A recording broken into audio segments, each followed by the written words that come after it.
Bienvenida o bienvenido. Hoy nos metemos de lleno en la figura de Jerónimo. Un nombre que evoca muchísimo, ¿verdad? El oeste americano, resistencia, lucha. Vamos a usar unos extractos biográficos bastante detallados para intentar ir un poco más allá del mito. Queremos entender quién era Goya Aolé, el hombre tras el nombre de Jerónimo. Porque, ojo, no era un jefe hereditario. Era un líder militar, también espiritual, y su vida, bueno, marcada por la tragedia y la guerra constante. Exacto. La idea es explorar un poco todo el contexto, ¿no? Las guerras apaches, qué le movía a hacer lo que hacía, desde las incursiones hasta esas fugas tan famosas de las reservas, y cómo terminó sus días, que es una historia curiosa. Prisionero de guerra, sí, pero a la vez una especie de celebridad. Tiene muchas capas, la verdad. Vale, pues venga, vamos a desgranarlo. Para empezar, situemos a Jerónimo. ¿Dónde y cuándo nace?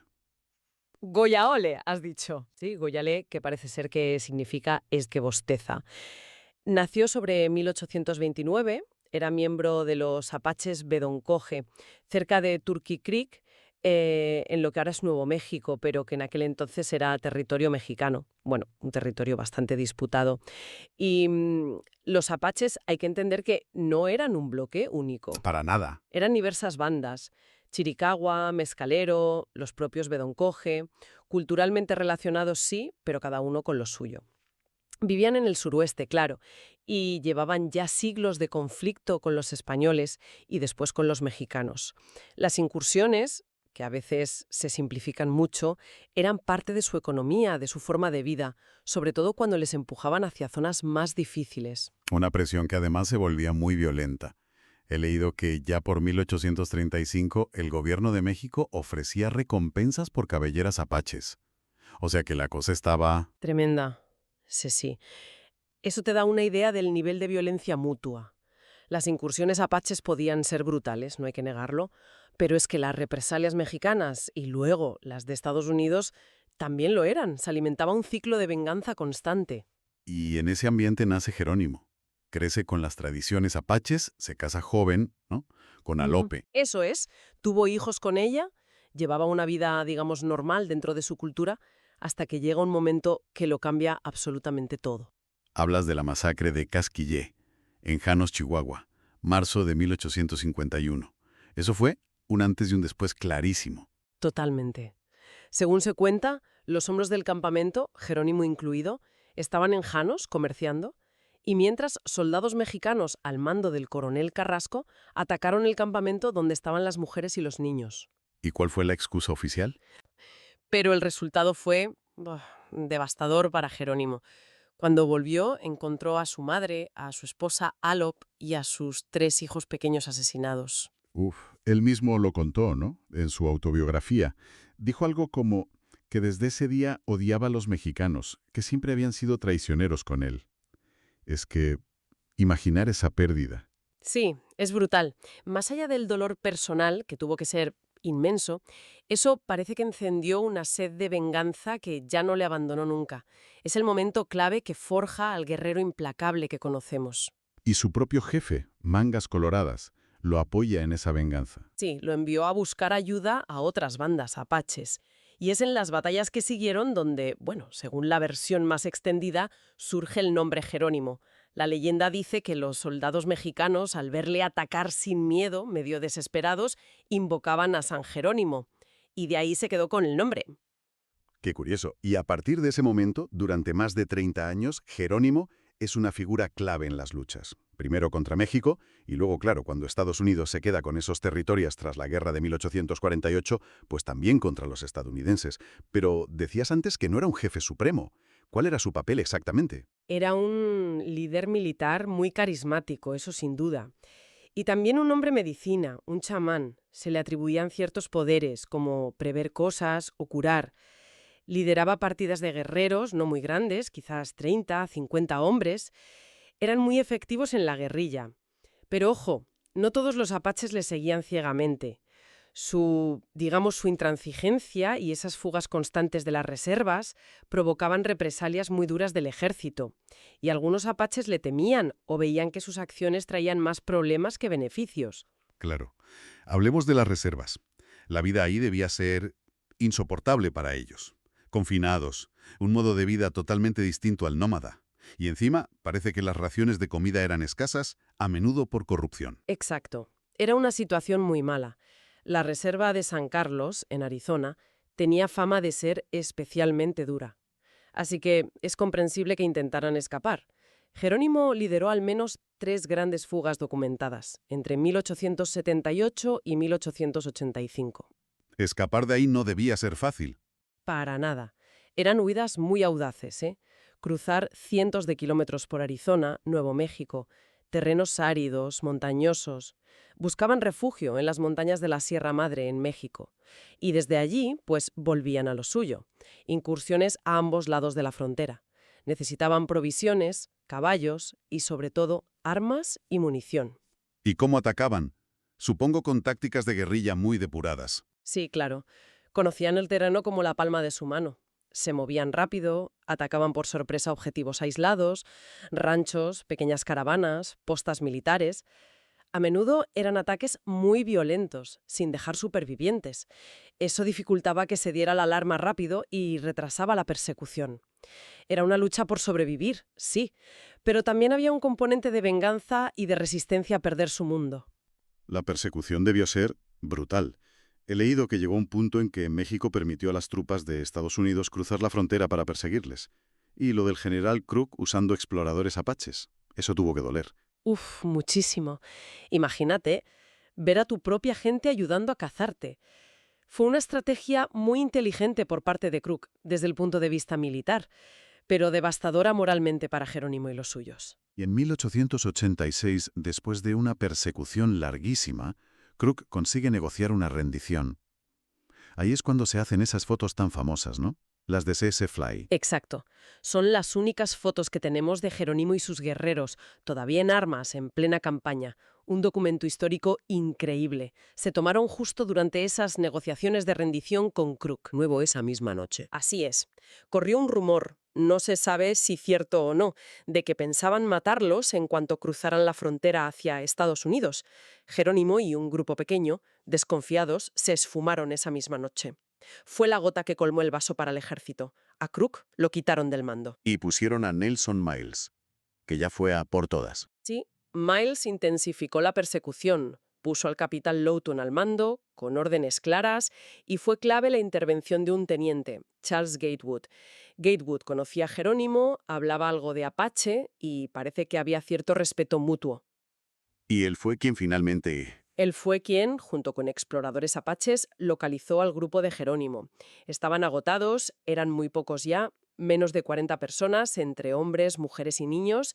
Finalmente, el 4 de septiembre de 1886, en Skeleton Canyon, Arizona, Jerónimo se rindió al general Miles. Y eso marcó, digamos, el fin de las guerras apaches organizadas.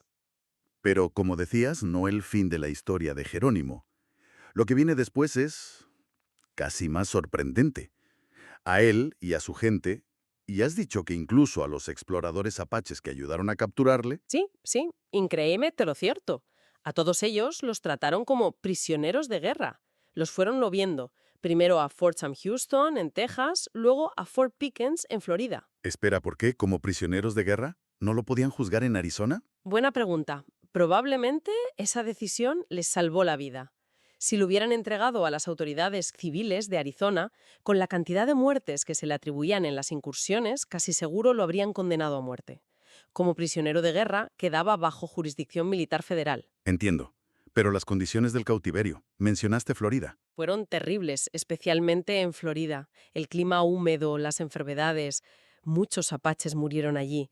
Un periódico de la época dijo que caían como moscas con la escarcha. Y además está el drama de los niños. A cientos los separaron de sus familias y los enviaron a internados como la Carlisle Indian Industrial School en Pensilvania. La idea era civilizarlos, pero las condiciones eran pésimas y más de un tercio murió allí, sobre todo de tuberculosis. Una barbaridad. ¡Qué horror! ¿Y después de Florida, dónde acabaron? Pasaron un tiempo en Alabama, en Mount Vernon Barracks, y finalmente, en 1894, los trasladaron a Fort Sill, en Oklahoma. Allí se reunieron con otros chiricahuas que ya estaban allí. Seguían siendo prisioneros de guerra, pero al menos estaban juntos y les dieron tierras para cultivar. Una vida muy distinta, claro. Y ahí es donde empieza esa fase tan extraña, la de Jerónimo como celebridad. Exacto. Es una paradoja tremenda. El antiguo enemigo público número 1, el guerrero indomable, se convierte en una atracción nacional. Empieza a aparecer en grandes ferias y exposiciones. La Trans-Mississippi en Omaha en 1898, la Panamericana en Buffalo en 1901, la Feria Mundial de San Luis en 1904. ¿Pero qué hacía allí? ¿Lo exhibían? Pues básicamente sí.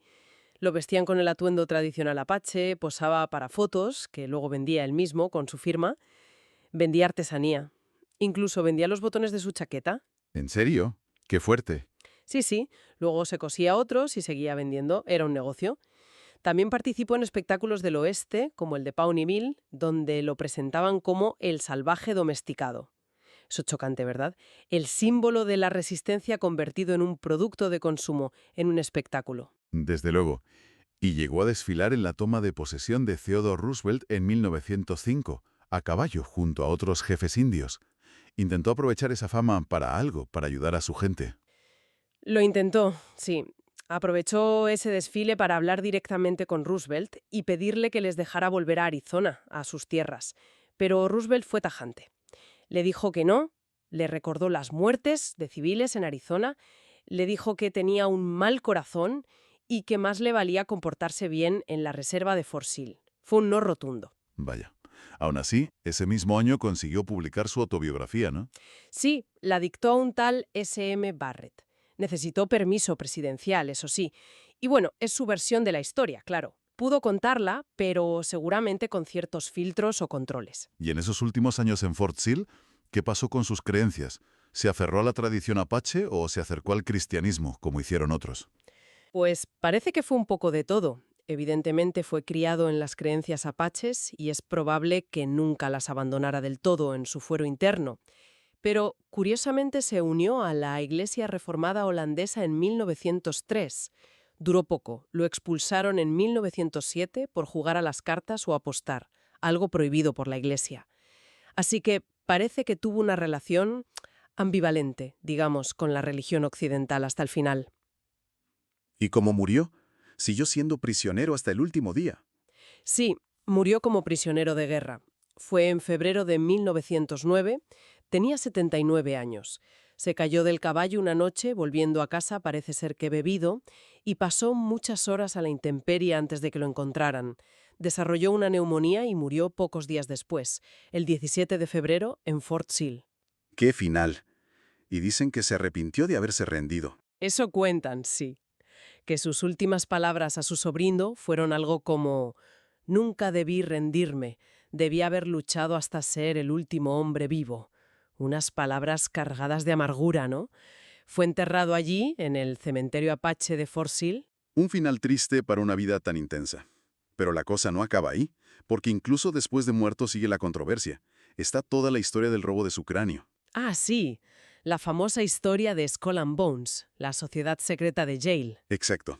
La alegación de que miembros de la sociedad, incluyendo a Prescott Bush, el abuelo de George W. Bush, profanaron su tumba en Fort Sill durante la Primera Guerra Mundial y se llevaron el cráneo y algunos huesos. Es una historia que lleva circulando décadas. Hay cartas, testimonios, incluso fotografías que supuestamente lo prueban. Los descendientes de Jerónimo llegaron a poner una demanda en 2009 para recuperar los restos, pero fue desestimada por temas legales, de plazos. Skull and Bones siempre lo ha negado, claro. Y para complicarlo más, la tumba original fue cubierta con hormigón en los años 20, así que verificarlo es casi imposible. Sigue siendo un misterio rodeado de secretismo. Un misterio más en su leyenda. Y su nombre sigue presente de formas muy curiosas. El grito de los paracaidistas estadounidenses. Jerónimo. Sí, que parece que se inspiró en una película de 1939 sobre él.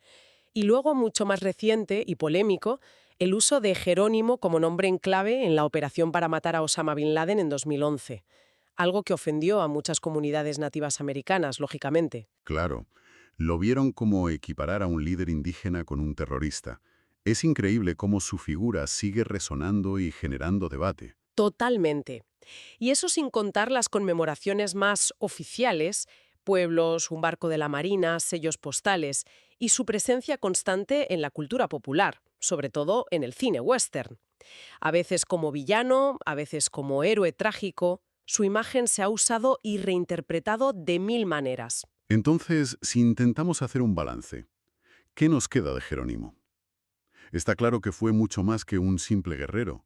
Fue un hombre marcado a fuego por una tragedia personal, un líder en una lucha que se había perdida de antemano contra fuerzas enormes y acabó convertido en un prisionero y, paradójicamente, en un icono cultural. Yo creo que su vida es un reflejo muy potente de la complejidad y la brutalidad de esa época, de las guerras indias.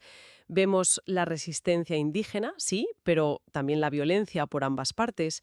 Vemos la dificultad de adaptarse a un mundo que se les imponía a la fuerza. Y vemos cómo la cultura dominante, al final, a menudo absorbe, simplifica y hasta mercantiliza la imagen de aquellos a los que ha conquistado. Jerónimo no fue ni un santo ni un demonio. Fue una persona real, compleja, que tomó decisiones muy duras en circunstancias extremas. Y nos deja pensando, ¿no? Más allá de la leyenda, sea la del héroe romántico o la del salvaje sanguinario, ¿cómo miramos hoy a figuras así? ¿Es posible reconocer la legitimidad de su lucha por su tierra, por su modo de vida, sin obviar la violencia que él y los suyos también ejercieron? Quizás esa tensión, esa dificultad para juzgarlo con nuestros ojos de hoy, es parte esencial de su legado. Una invitación a mirar la historia sin simplificaciones fáciles.